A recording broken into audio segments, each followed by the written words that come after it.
Hi and welcome back to Get Fit Guy. I'm your host, Kevin Don. And this week, I'm very pleased to say I received more emails than I even know what to do with. I'll reply to them all in due course, but I've selected a few to answer here on the show. They were selected at random. It's not questions I was absolutely dying to answer or ones that were about to change the shape of the fitness industry. So let's get into it. First up is an email from Astrid in Massachusetts. And as y'all may recall, I love it when you let me know where in the world you are. So, Astrid, I've been to Massachusetts many times. I have so many great memories from there. From witnessing a stabbing in a bar in Peabody to getting my rental car searched for drugs by the Highway Patrol in Springfield. Now, I've actually been all over Massachusetts. I taught 12 seminars there, and I've been in Agawam, Salem, Leominster, and out to the Cape. It's a very beautiful state. And Astrid writes, thank you for attempting to slow my descent into entropy. I love your dark sense of humor and your impatience for poorly reasoned arguments. Your accent is the cherry on top. Here's my question. How much time doing an indoor bike workout and how many times a week is the right amount? I'm not a cyclist, so this isn't sport-specific training, right? You definitely have been listening to the podcast, Astrid. It's my attempt to keep up cardiovascular fitness as I turn nifty 50 soon. Using a Peloton bike is one of the few ways I've found to get my heart rate up that I enjoy. I also do resistance training 3 times a week, postural work, and hike with my dog. Hi, Astrid. All right, so thank you for the email. And the right amount is the intercept point of the amount you enjoy, the amount that drives adaptation, and the amount you can recover from. Now, I had an email when I first started as a Get Fit Guy, which came from Brazil, which asked what was the best martial art for a listener's son, and my reply was the one he enjoys. Now, apart from the masochist that emailed me in to object when I said that things have to be enjoyable and said that they should be hard and painful, I think that most people tend to stick with things they find to be fun. So it's great to hear that you're enjoying your Peloton. That's definitely a great way to stay motivated in the longer term. Now, in terms of the right amount, I've touched on it before, and it's just simply ensuring that you're above the minimum effective dose and below the maximum recoverable dose, and it's pretty simple to monitor. So let's say you used your Peloton once every 10 days, and every time you did it, you were in pain afterwards and found yourself exhausted. You're probably below the minimum effective dose. You need to do an activity of any kind, even an intellectual one, often. And this ensures adaptation occurs. It cannot happen randomly. And the next is maximum recoverable dose. And the symptoms are the same. Being in pain, fatigued, having low energy. And the way you'll tell the difference between the two is comparing the frequency.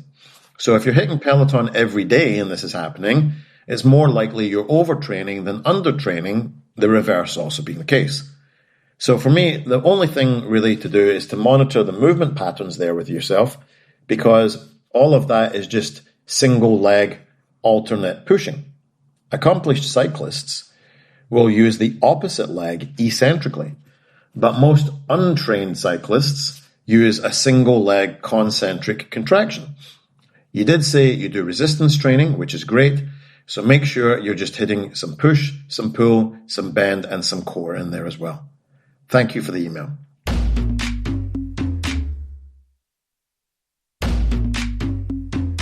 Next up is an email from Jack. Jack doesn't say where he's from, so I'll just make up my own narrative. Jack lives in a brownstone in New York and works in finance. He loves walking his dog around Central Park and wears a Burberry trench coat while sipping on some single origin coffee. Jack writes, I heard you say your email has been a little sparse, and I've been wanting to get your thoughts on a topic. This is a long question, so I apologize in advance. Can we talk about rest while lifting? If my goal is to be efficient and also maximize gains in hypertrophy and strength, what kind of rest should I be giving myself? An example of part of a strength day might look like this: 8 to 10 reps of heavy chest press, followed immediately by 8 to 10 lawnmower rows on the right, 8 to 10 on the left. 30-second rest, repeat 3 more times. So I have questions about this. What are your thoughts on consecutively working two muscle groups that are not complementary in a consecutive manner? Is there any advantage to doing so over, for example, 4 sets of chest followed by 4 sets of back? This routine might be 90 seconds of consecutive muscle work, pecs, left lat, right lat, followed by 30 seconds of rest. Is that enough time for the heart rate to come down to maximize gains in the next set? If I'm doing a split workout routine, doesn't matter if I combine push and pull as I typically do with chest and back, or should I be working complementary muscles, chest and tris, backs and buys, etc.? All right, hi Jack, thank you for the email. Definitely wasn't a long one. I've had emails before I needed to stop for a nap halfway through, so don't worry about that. Now, rest period will be very nuanced, right? So, for example, someone with great aerobic capacity will be able to do more reps and sets with less rest at submaximal loads, but at maximal loads they may struggle. And someone really strong might be fine doing strength work at low reps, but then blow out on higher rep sets. It really depends on their training background and to some extent genetics, whether they're better at burning carbs for fuel, have better aerobic capacity, and so on. Now, you noticed that you want to maximize gains in strength and hypertrophy. I would say that you need to split your training into an A, then B and C will be accessories, with A being low rep and heavy, and B and C being submaximal and high reps. I don't think that 10 reps on chest press will make you strong. It'll make you strong at 10 reps of chest press, but it won't make you strong at 1 rep of bench press. And this is because of specific adaptation. But we also might be defining strength differently.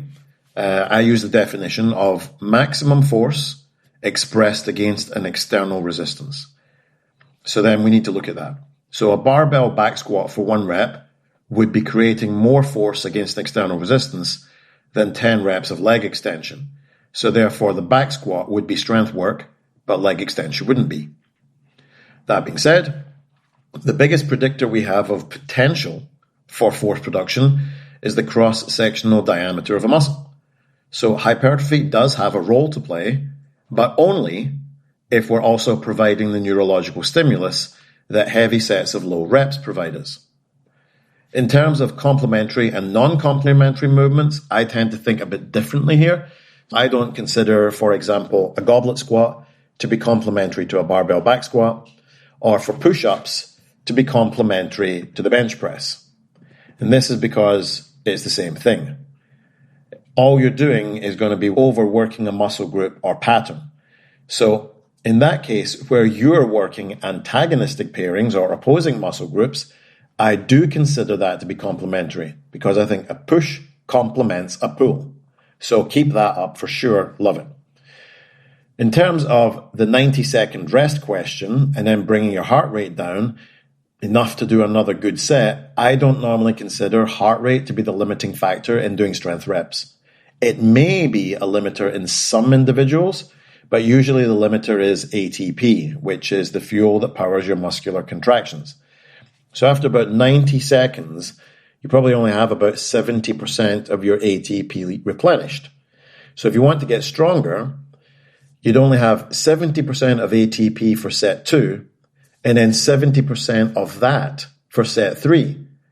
So on set 3, you'd only have about 49% of ATP available compared to the amount of ATP available at the beginning of set 1. The most important thing in getting stronger is doing the reps. So if you find you aren't able to due to a lack of ATP, that's a problem. You can only adapt to the reps you perform. If you can't do a rep, you don't adapt to it. And I have that sometimes with clients. They send me this kind of sob story about how the load I prescribed for them was too heavy. And yet when I check in with them, I find out they were able to perform the first set just fine. Now, if something's too heavy, you can't perform any sets. Now, if you can, and then you just found you were unable to complete the subsequent sets, that wasn't a lack of strength. It was lack of rest. Watch the strongest guys at the gym. Sometimes they take 5 to 8 minutes between sets because it takes them that long to replenish enough ATP. So I would scratch the 90-second rest idea, up your weights, and rest as needed for success.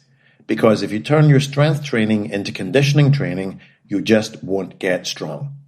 Hope that helps. If I didn't get to your email this week, be sure to check in next week. And as usual, if you have a question or just want to say hi, email me at getfitguy@quickanddirtytips.com. And you too can be featured on the show. Share this with your friends, please. Get Fit Guy is a Quick and Dirty Tips podcast. Thanks to the team at Quick and Dirty Tips, Morgan Christensen, Holly Hutchins, Davina Tomlin, Cameron Lacey, and our director of podcasts, Brandon Getchus. I'm your host, Kevin Dunn. If you have a question for me, leave me a voicemail at 510-353-3104 or send me an email at getfitguy@quickanddirtytips.com. For more information about the show, visit quickanddirtytips.com. Check out the show notes in your podcast app.